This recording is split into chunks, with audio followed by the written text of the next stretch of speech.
বন্ধুরা দেখো আজ আমি কি রান্না করছি, কি মাছ বলো তো তোমরা? এটা তোমরা খেয়েছো কখনো? দেখো মাছটা পুরো ভেঙে একদম কাদা হয়ে গেছে, লটিয়া মাছ এটা।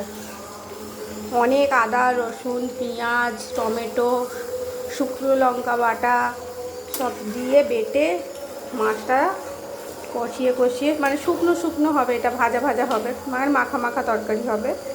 খুবই সুন্দর, মাছের ঝাল যেমন হয় ওরকমই হবে, কিন্তু খুব নরম মাছটা।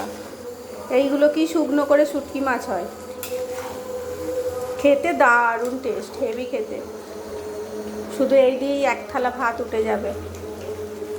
মুসুর ডাল করেছি, আলু ভাতে হবে, শাক ভাজা, এখানে শাক কেটে রেখেছি, পেঁয়াজ দিয়ে রসুন দিয়ে শাক ভাজা করব।